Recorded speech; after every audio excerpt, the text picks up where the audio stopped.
Council Scholarship Foundation of New Jersey. Welcome, Miriam. Thank you. Thank you for having me. You're quite welcome. We're going to talk a little bit today about your scholarship, the scholarship programs that you've been actually giving them to deserving Latinos since 1993. But give us a little bit of background, because it's an interesting path, how the Hispanic Business Council Scholarship Foundation of New Jersey actually came about. Talk about it. Okay, it started out as the Bergen County Hispanic American Chamber of Commerce, and under the auspices of the Chamber of Commerce. It started out, by the way, when? In 1991. Okay. That's when the chamber was founded, and it started immediately raising monies because it felt the need to give back to the community.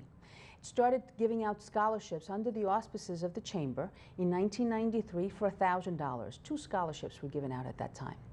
Throughout the years, as we found that the need was just not in Bergen County, but it was throughout New Jersey, it expanded its breadth and started giving out more and more monies, raising as it was able to raise more. In 1998, it actually incorporated and formed a separate legal entity under a 501c3 and founded the foundation. We changed its name, the Hispanic Business Council Scholarship Foundation, in 2004 to better fit the needs of the students throughout New Jersey. The scholarships are given to not just high school seniors going to college, but also college students continuing education. We're finding that more and more they may be able to start, but they can't finish for numerous reasons, some of which are financial. Let's talk a little bit about the actual fundraising process, because very recently, I mean, in this month of May, you had a big fundraiser at the High Lawn Pavilion, right, in West Orange. And how much money did you raise? Well, we were able to award $31,000 wow. to 15 students. 9 were scholarships that are given directly to the schools after the students provide proper documentation, so the money goes directly to the schools for their tuition. And 6 students received $1,000 each for book stipends. But there were 2 students who actually were awarded $4,000 scholarships each.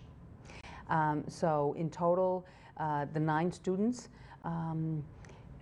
actually 4 are from this area. 3 are from Teaneck, and 1 is from Englewood. Okay. But they're all from all over, Newark, Patterson. I think the furthest one that came to the interview was from Marlborough, okay. New Jersey. Okay. Well, you know what? There's a sizable population, a Latino population in New Jersey. Yes. And that's what we were talking before we actually began the interview. And I was asking you why. I mean, this is something that I'm sure that it's generally maybe supported by the Latino community, but it doesn't have to be, because there's a reason to want to encourage students to continue their education. There are more than one reason for them to want to do that, right? If someone goes to college, they have a better chance to become leaders. They have a better chance at a better job and a better paying job. So it's a win-win all around. I mean, for everyone, for students in every population, but maybe particularly for the Latino community? Definitely. Since the population is so big here, and I can't remember all the statistics. The population of Latinos. Of Latinos in New Jersey, we need them to basically take care of us in our old age. We need them. We need them to make the decisions in the future.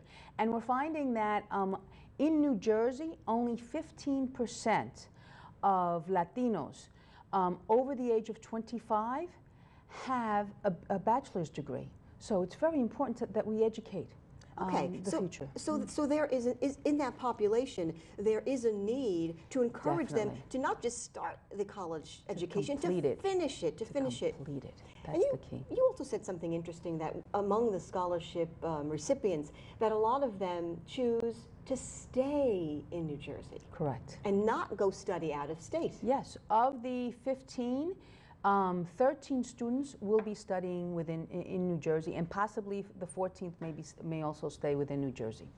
So it's very important. They're studying here, and chances are they'll stay here. We have now, as the foundation has developed, we now have an advisory council where we're bringing back the students that we awarded scholarships to in the past. And this is just one example. One young lady applied for the scholarship twice, so she received two $4,000 scholarships. She graduated from St. Elizabeth, and she's now working for Unilever. Unilever has sent her, she's now actually in São Paulo, Brazil, doing an an assignment there. But she was able to bring into, she not only serves in on the foundation now, she recruits students to apply for the scholarship, and she also has recruited Unilever as one of our major sponsors this year. Wow, that's a real win-win, Yes. win-win-win. And also, you know, if these kids, they get the scholarships and they choose to stay then in New Jersey to pursue their academic career, they may stay in the state afterwards. Correct. And that's good because they could go on to become business leaders, maybe political leaders, they'll run for office, who knows? And that means you'll keep that wealth of talent right here in the Garden State. Where it's needed, yes. Right. Talk about the fundraising efforts, because you've got coming up a golf fundraiser. Yes. Oh, it's all about golf. Everyone loves I golf. love it. I'm an avid golfer. Oh, you are? Oh my goodness. Well, and that's a great way to raise money. Now, Yes, this is coming up in the future. It's September 14th, but Yes. that's kind of just around the corner. It's just around because the the summer's corner. going to go like that. We're hoping to raise a couple of more scholarships for next year with that fundraiser. It's going to be held at Panther Valley at one of our volunteers, one of the gentlemen who used to be on as a trustee, has come back to us and says, you know what, I don't have the time to serve, but I'd like to help. So he has offered his to help us because he's a member of that golf course, and to put this together.